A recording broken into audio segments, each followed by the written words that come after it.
My name is Mary, and I'm getting close to my late 50s this year.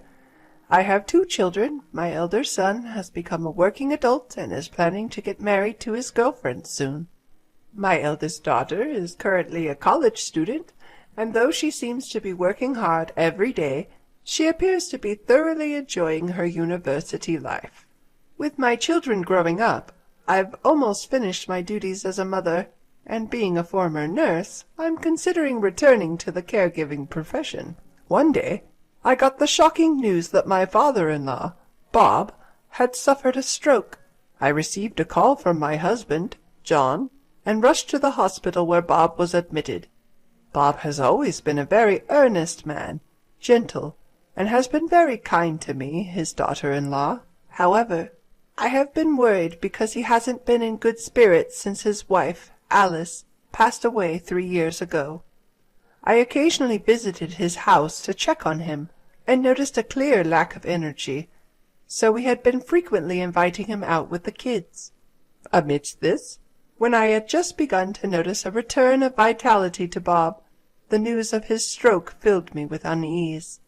When I arrived at the hospital, Bob's daughter and her husband were there, engaged in some conversation. "Sorry I'm late. How's Bob doing?" I asked, catching my breath as I approached John's sister, Isabella.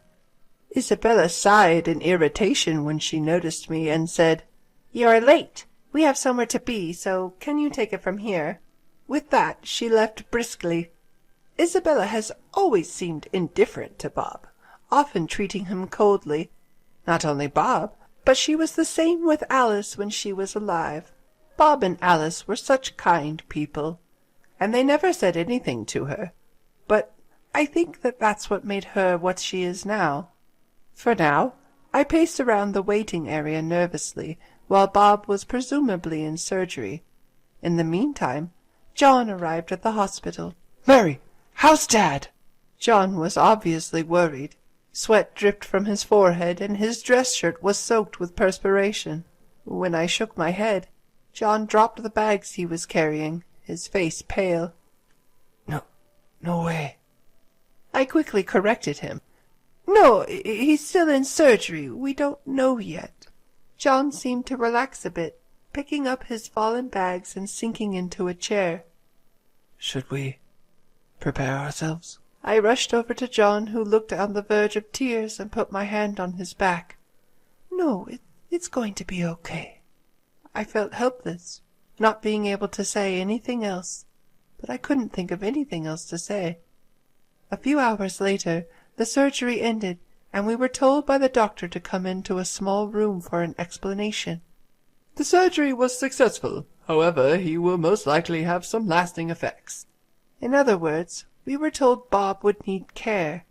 While I do hope for Bob's wellness, if it comes to providing care, this also involves Isabella and her husband. John and I decided to call Isabella to discuss this. As a result, we agreed to talk things out and arranged a meeting at Bob's house while he was still in the hospital. "I'm not going to look after him," Isabella announced as soon as the discussion started, shocking John and me. "Wait. If you're not going to, what are we supposed to do?" "I don't care. You two can take care of him," my sister-in-law Isabella said, idly fiddling with her neatly decorated nails that were done somewhere. Her husband, Tom, nodded in agreement. "What about a nursing home?" "What on earth are you talking about? I don't intend to waste money." This is what happens whenever I step in. Isabella glares at me with a look of the devil on her face. It feels like I'm not allowed to voice an opinion, so I shut my mouth. "If he can't go to a facility, and you girls won't look after him, then what are we going to do?" "That's why you guys should take care of him. I don't need some decrepit poverty god in my house." Isabella giggles as she speaks. Even I, normally patient, lost my cool at that. "That's too much, even for you. He's your father." "I don't care. Why is it that just because he's my father, I have to be the one to look after him? Besides, he's John's father, too. I've been saying you guys should look after him." There's nothing I can say to that. If we could take care of him at home, I would love to. Our house isn't fully accessible. There are many steps and level differences. If we were to take in my father-in-law, we'd have to remodel our house, and we don't have enough funds for that. Mary, don't you have a care worker certification? Taking care of Dad should be easy, right? I was at a loss for words at Isabella's smug face. John, too, seemed to feel the same, and we decided to take the issue home for the time being, leaving our in-laws' house behind. What should we do? Mary, you were thinking about going back to your care work. That's okay. I wasn't absolutely set on going back, so don't worry about it, I gently said to a troubled John. The issue is the money. I don't mind taking in your father, but if we do, we'll need to make this house accessible so he won't fall, and medical equipment isn't cheap. You're right. I wonder if it'll cost about $100,000. That's just a rough estimate, but if we think about adjusting the entire first floor for him to live on, that's about how much it'd cost. Our eldest daughter is still in college, so we don't have that much money. We still have a mortgage on the house, and the thought of adding a loan for renovations is daunting. I feel terrible about this, but should we ask him to go to a facility? The question is, can we even get him in one? The waiting lists are long, and the costs aren't negligible. I'm sure Isabella and her family won't help. There seems to be no solution in sight. We decided to at least hear out my father-in-law's opinion, and I alone went to the hospital where he was hospitalized. Upon entering his room, I found my father-in-law had recovered considerably and greeted me with a smile. Sorry for all the trouble. Every time I visited, my father-in-law would say something like this. Why would you say that? Now, I've brought you one of your favorite books today. According to the doctor, my father-in-law suffered a stroke on one side of his body and could no longer move the right half of his body on his own. Because of this, when reading a book, he would place it on the table and use something heavy to keep the pages from turning on their own. Ah, thank you. My father-in-law took the book I had brought and placed it by his pillow. Dad, I came today because I wanted to talk about something. It's about what's to come. At this, my father-in-law smiled warmly. Oh, I know. I'll be okay, even in a nursing home. I have saved up for it, so you don't have to worry. Despite his words, I could see a hint of loneliness in his expression. Well, Dad, if you're okay with it, why not come to our house? I've worked in elderly care before, and I'm a stay-at-home mom, so I have time. And John's there, too. That's right. Let's live together. I blurted out the words, seeing his lonely expression. My father-in-law looked at me in surprise. That's a kind offer. He must have felt it somewhere within him, that he couldn't go back to his own house any more. His own house, where his daughter Isabella and her husband are living. And I can see them treating him as an inconvenience if he were to return, ultimately leading him to a nursing home. Thinking this, I felt a pang of sadness. I had initially planned to listen to my father-in-law's feelings and proceed with the conversation accordingly, but I got ahead of myself. I felt somewhat guilty towards my husband John, but I knew he would understand. Now, all that was left was to somehow arrange for his aftercare before his discharge. The problem was the cost. I decided to consult Isabella once. With these thoughts, I headed home. When John came back from work and I told him what had happened at the hospital, he looked a bit troubled, but agreed as if he had known it would come to this. John called Isabella right there. That's why we're asking for your help, because we're the ones who are going to be looking after Dad. It seemed like John and Isabella were arguing over the phone, and John's tone was getting a little harsh. With a sigh, he hung up the phone. John explained his conversation with Isabella. It seemed she was refusing to give any money, and there was nothing we could do about it. For the sake of my father-in-law, John began to discuss how we could handle the costs. After that, our house got a bit noisy.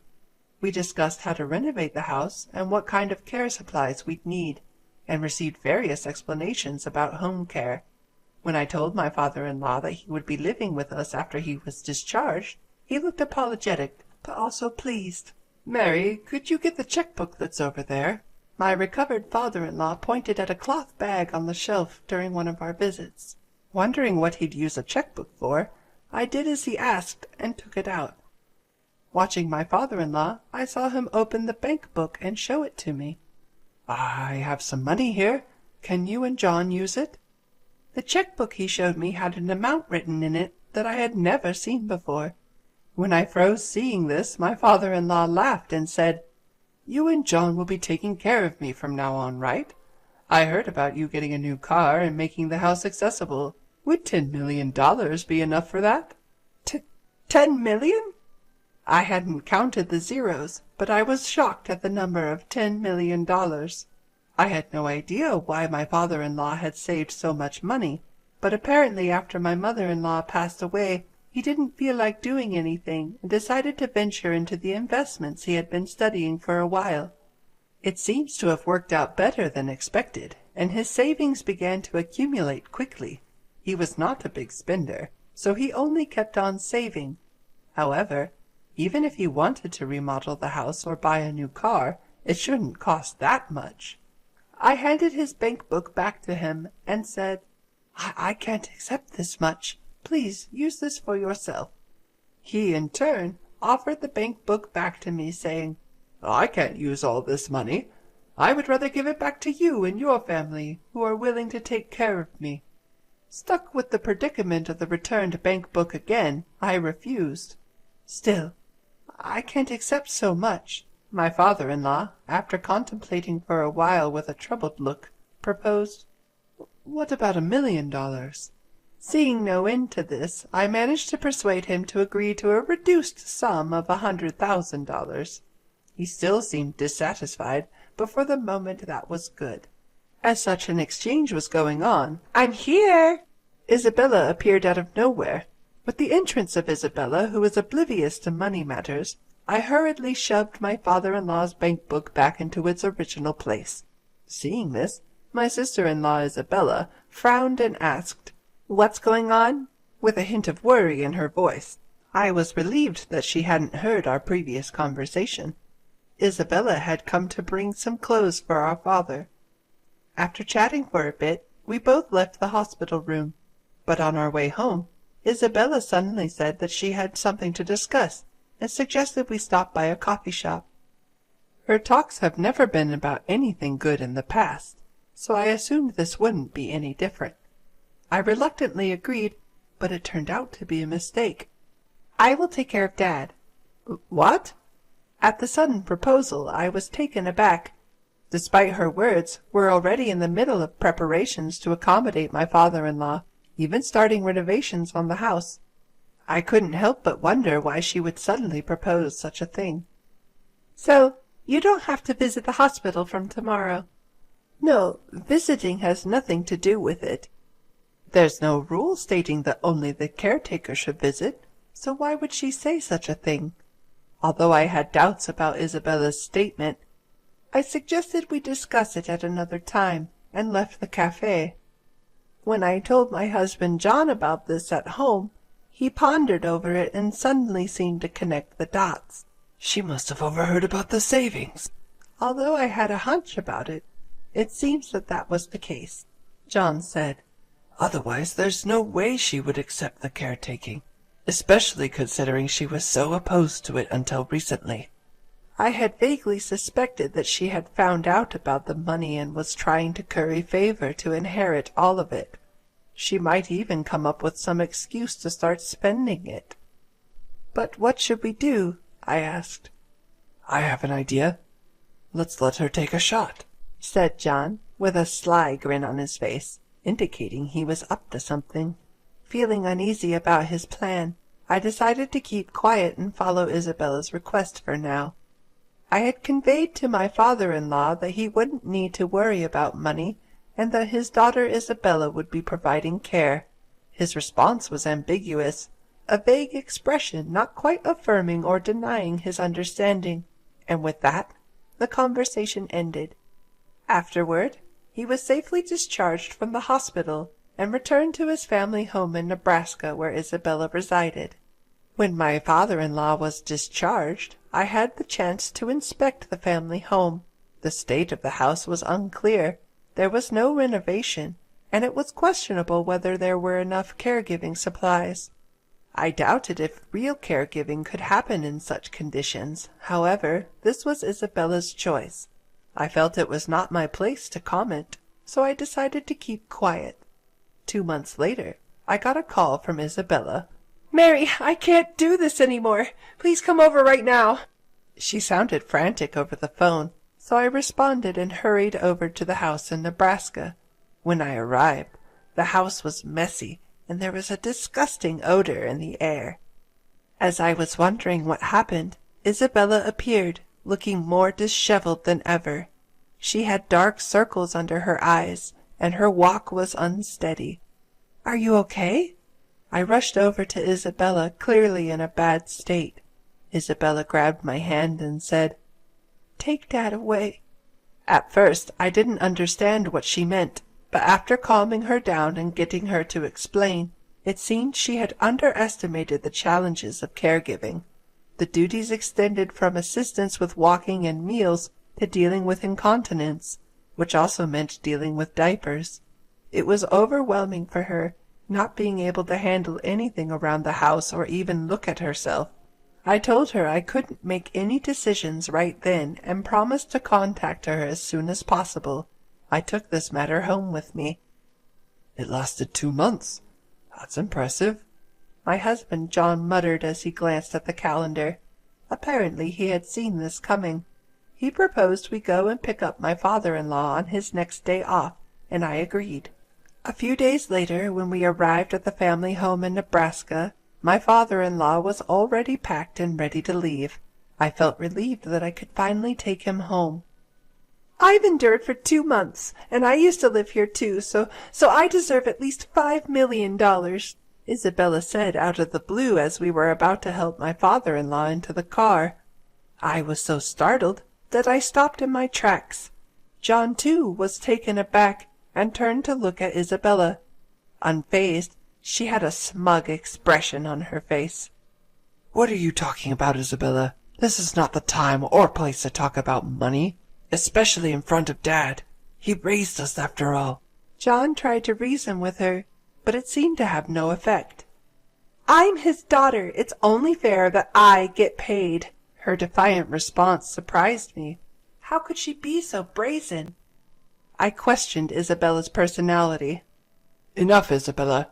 You shouldn't be talking about such unsavory matters. And besides, you've already received money," my father-in-law injected with a disbelieving expression. "There's none left. Just $5 million. What's so hard about that? If you're just going to wither away, you might as well put it to good use." "Sis!" I was taken aback. To think she would dare to speak in such a manner to her own father. I stood frozen in surprise. Even my usually composed husband, John, seemed to be seething at Isabella's words, his face turning beet red as he glared at her. "John, it's okay. She's speaking the truth." In an attempt to soothe his riled-up son, Bob, my father-in-law, gently reassured him and then turned to Isabella with a stern expression.